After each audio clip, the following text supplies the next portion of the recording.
ذوالحجہ کا مہینہ ہے، 4 تاریخ ہے آج، 10 تاریخ عید الاضحیٰ ہے، جمعرات کے روز۔ ذوالحجہ کا مہینہ بہت سی عبادات کے مجموعہ کا نام ہے۔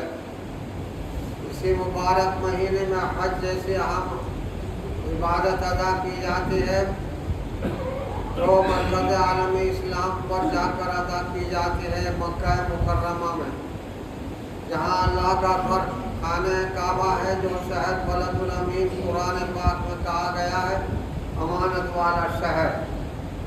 وہاں جا کر کے فریضہ حج ادا کیا جاتا ہے۔ اسی مہینے میں قربانی کا فریضہ بھی انجام دیا جاتا ہے، جو حضرت ابراہیم و اسماعیل علیہ السلام کی مقبول اور محبوب اور پسندیدہ ادا ہے۔ اسی مہینے میں ایام تشریق آتے ہیں، جن میں تکبیر تشریق پڑھی جاتی ہے، جو یوم عرفہ 9 ذوالحجہ کی صبح فجر کی نماز کے بعد سے لے کر ہر فرض نماز کے بعد 1 مرتبہ بلند آواز سے 13 تاریخ کی عصر کی نماز کے بعد تک پڑھی جاتی ہے۔ ایام تشریق کہلاتے ہیں۔ ان میں پڑھی جانے والی تکبیر تشریق کہلاتی ہے، جو اللہ اکبر لا الہ الا اللہ واللہ اکبر وللہ الحمد۔ تمام دنیا کے مسلمان عالم اسلام میں حضرت ابراہیم و اسماعیل علیہ السلام کی ان پیاری اداؤں کو زندہ کرتے ہیں۔ حج ان لوگوں پر فرض ہے، من استطاع الیہ سبیلا، وللہ علی الناس حج البیت من استطاع الیہ سبیلا، جو اللہ کے گھر تک جانے کی استطاعت رکھتے ہیں، ان کے پاس اتنا مال اور پیسہ ہے، وہ جا سکتے ہیں، ان کے اوپر حج کرنا فرض ہے۔ وہ مرکز عالم اسلام پر جا کر مکہ مکرمہ سے مینا، مزدلفہ، عرفات میں فریضہ حج ادا کرتے ہیں، ارکان حج ادا کیے جاتے ہیں۔ اس کے بعد بہت لوگ ایسے صاحب نصاب ہیں جن کے اوپر قربانی واجب ہے، ہر وہ شخص جس پر زکوٰۃ واجب ہے، لازم ہے، اس پر قربانی کرنا بھی لازم ہے۔ بہت لوگ ایسے ہیں کہ جن کے اوپر قربانی لازم ہے، زکوٰۃ ان کے اوپر لازم نہیں ہے۔ قربانی فریضہ حضرت ابراہیم و اسماعیل علیہ السلام کی ادا ہے۔ یہ بھی وہی لوگ ادا کرتے ہیں جن کے پاس سرمایہ ہوتا ہے اتنا، جو صاحب نصاب کہلاتے ہیں۔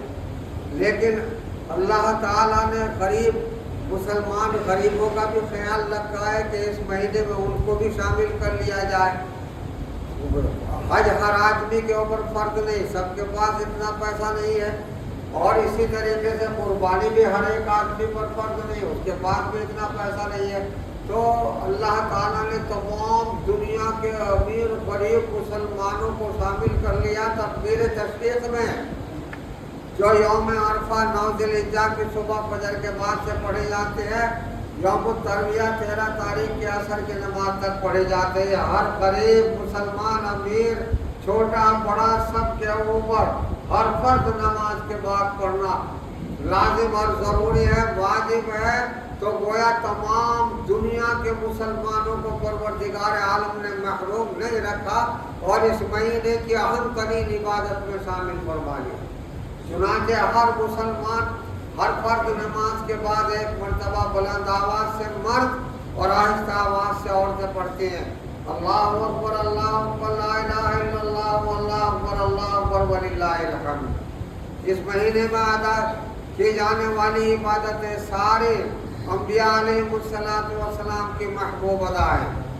تمام انبیاء علیہ السلام کی صفوف میں خاتم الانبیاء، سید الانبیاء والمرسلین، تمام نبیوں کے سردار، رسولوں کے سردار ہیں جناب محمد مصطفیٰ صلی اللہ علیہ وسلم، جو خاتم النبیین ہے، جن کے اوپر سلسلہ نبوت ختم ہوا ہے، اور اس کے بعد قیامت تک اب کوئی نبی نہیں آئے گا۔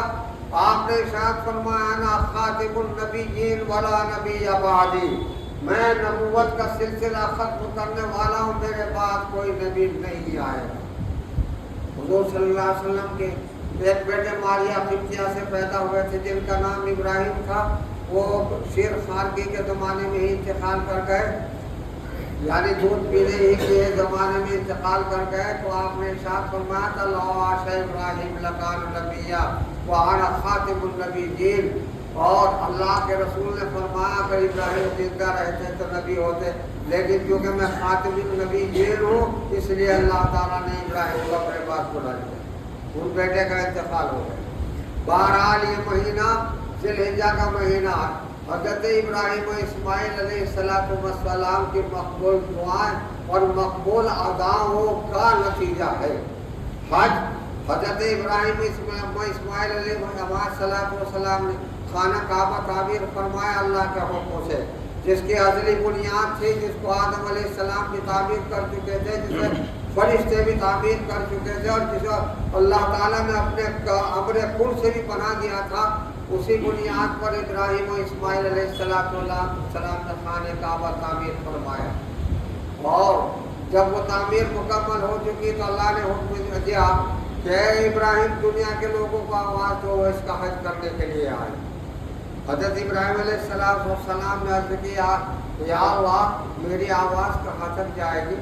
یہاں مکہ شریف میں کھڑا ہو کر میں آواز دوں گا تو میری آواز کو زیادہ سے زیادہ اگر پہاڑ کی چوٹی پر چڑھے کر کے میں نے آواز بھی دی تجھے اہل مکہ سن لیں۔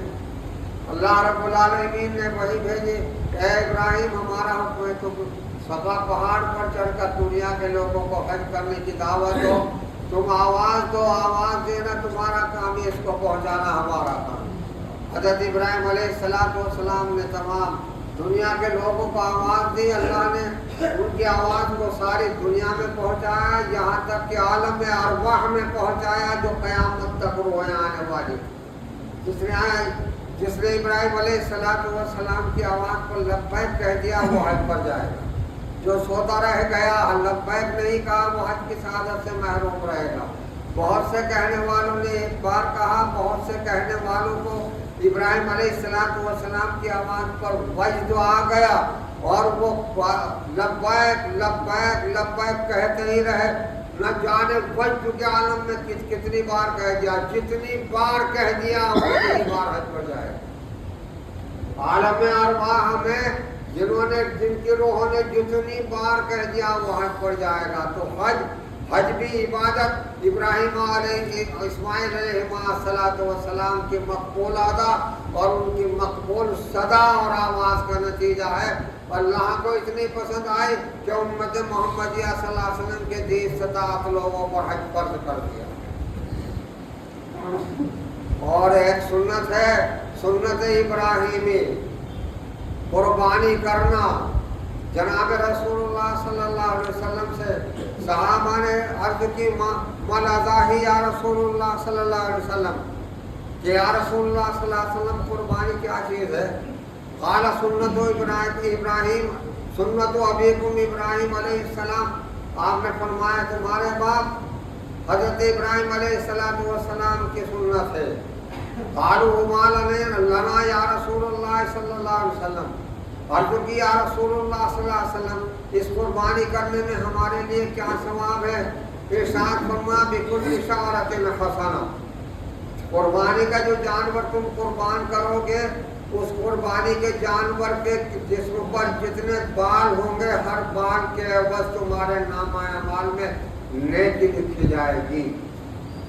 نیکی قیامت کے دن جب میزان عمل میں اعمال تولے جائیں گے تو ان جانوروں کی کھال، گوشت، ہڈیاں، وَإِنَّهُ لَيَأْتِي بِقُرُونِهَا وَأَشْعَارِهَا وَأَذْنَافِهَا، یہاں تک کہ ان کے پیروں کے کھور اور ان کے سروں کے سینگ اور ان کے تمام گوشت کو نیکی کے پلڑے میں رکھا جائے گا جب تمہارے نامہ اعمال تولے جائیں گے۔ اور نیکی کے پلڑے میں قربانی کے جانور کے سینگ اور کھر تک بھی رکھے جائیں گے۔ انشاءاللہ وہ نیکی کا پلڑا وزنی ہو جائے گا اور جنت کا راستہ صاف ہو جائے گا۔ میزان عمل قائم کی جائے گی جہاں اعمال تولے جائیں گے، ایک پلڑے میں برائی ہوگی ایک میں نیکی ہوگی، نیکی کا پلڑا بھاری ہو جائے گا تو جنت کا راستہ آسان ہو جائے گا، پل صراط سے بجلی کے مانند گزر جائے گا۔ جناب رسول اللہ صلی اللہ علیہ وسلم نے فرمایا ایام النحر کہلاتا ہے قربانی کے دن، 3 دن ہے 10 ذوالحجہ 10 11 اور 12 3 دن قربانی کر سکتے ہیں، یا ایام نہر کہلاتے ہیں۔ آپ نے ارشاد فرمایا تمام اعمال نیک میں جو بندے ادا کرتے ہیں ان اعمال میں ان دنوں میں سب سے زیادہ محبوب اور پسندیدہ عمل خدا کے نزدیک اللہ کے نام پر خون بہانا اور قربانی کرنا ہے۔ لہذا جانور کی قربانی کرنا گویا ایسا ہے کہ آپ اپنی اولاد اور اپنی جان خدا کے راستے میں قربان کر رہے ہیں، جس طرح ابراہیم علیہ السلام نے اپنے اکلوتے لخت جگر اسماعیل علیہ السلام کو ذبح کرنے کے لیے زمین پر پٹخ دیا تھا، مگر اللہ نے وہ قربانی اور جذبہ ان کا قبول فرما کر اسماعیل علیہ السلام کی جان بچا لی، انہیں ذبیح اللہ قرار دے دیا اور جنت کا دمبا ان کے فدیے میں بھیج دیا جو ابراہیم علیہ السلام نے ذبح فرمایا۔ اب آپ قربانی کر سکتے ہیں، دمبے پر، بکرے پر، بھیڑے پر قربانی کر سکتے ہیں، آپ قربانی کر سکتے ہیں بھینس پر، کٹیا پر، کٹے پر قربانی کر سکتے ہیں، گائے پر قربانی نہیں کر سکتے، ہمارے ہندوستان میں قانون منع ہے۔ اونٹ پر قربانی کر سکتے ہیں آپ، اونٹ پر، اور ان جانوروں میں آپ ایک نہیں بلکہ 7 آدمی شریک ہو سکتے ہیں۔ دمبا، بھیڑا، بکرا سب ایک ہوگا، ایک آدمی کی طرف سے ہوگا۔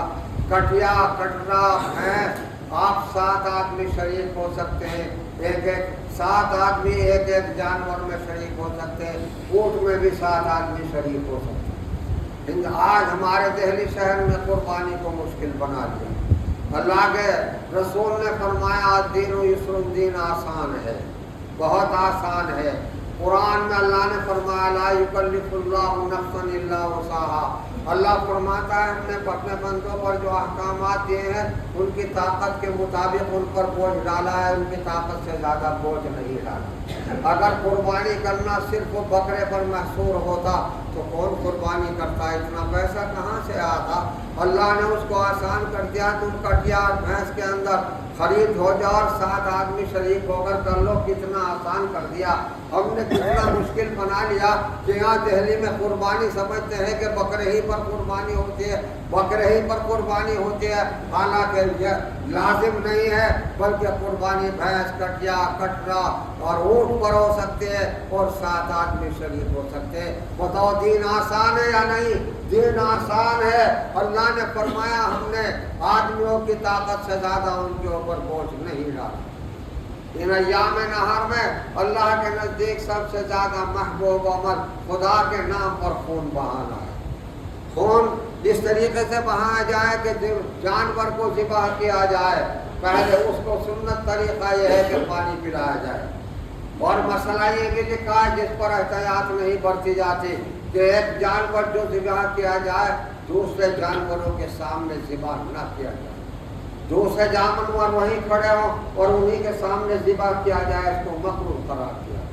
پہلے اچھی طرح چھری تیز کر لی جائے، پھر جانور کو پانی پلایا جائے، پانی پلانے کے بعد اسے قبلہ رخ لٹایا جائے۔ قبلہ رخ لٹانے میں اس طرح ہوگا کہ سر اس کا اس طرف ہوگا اور پیر اس طرف ہوگا۔ اس کے بعد ہاتھ میں چھری لے کر کے بسم اللہ اللہ اکبر کہہ کے کندھے پر اس کے پیر رکھ لے، اچھی طریقے سے مضبوط پیر باندھ لے، اور پیر باندھنے کے بعد تیز چار چھری سے اس کو ذبح کیا جائے۔ بسم اللہ اللہ اکبر، ذبح کرنے والا کہے بسم اللہ اللہ اکبر۔ اگر اسی کے پاس کھڑا ہوا ہے کوئی شخص قربانی کروانے والا، وہ بھی تکبیر پڑھے بسم اللہ اللہ اکبر۔ اور مستحب یہ ہے کہ اگر وہ خود ذبح نہیں کر سکتا تو ذبح کرنے والے کے ہاتھ پر ہاتھ رکھ لے، چھری دوسرا آدمی چلا دے، لیکن دونوں آدمیوں کو تکبیر پڑھنا لازم ہے۔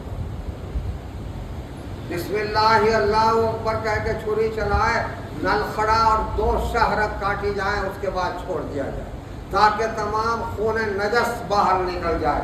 خون سیال بہنے والا خون ناپاک ہوتا ہے، یہ نسیں اسی لیے کاٹی جاتی ہے اور نل کھڑا تاکہ ناپاک خون تمام باہر نکل جائے۔ سارا ناپاک خون نکل جائے گا، صاف ستھرا پاک طیب اور طاہر گوشت باقی رہ جائے گا۔ جب جانور ٹھنڈا ہو جائے اس کے بعد اس کی کھال اتاری جائے اور اس کا گوشت وغیرہ بنا جائے۔ ضروری نہیں کہ آپ اپنے ہاتھ سے ذبح کریں، کسی سے بھی آپ ذبح کروا سکتے ہیں۔ عورتوں کے اوپر بھی قربانی واجب ہے، عورتیں رقیق القلب ہوتی ہیں، وہ چھری نہیں چلا سکتی، جانور ذبح نہیں کر سکتے۔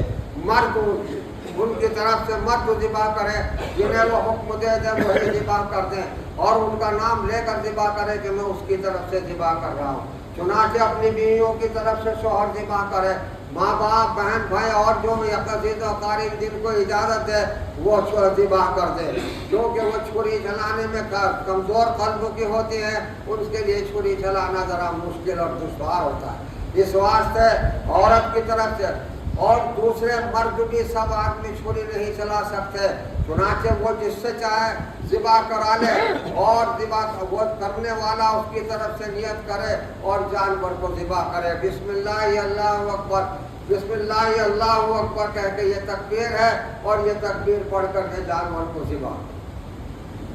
ہاتھ ایسا چلائے چھری پر کہ اس کے تین شہرگ اور دو رگیں اور کھڑا کٹ جائے۔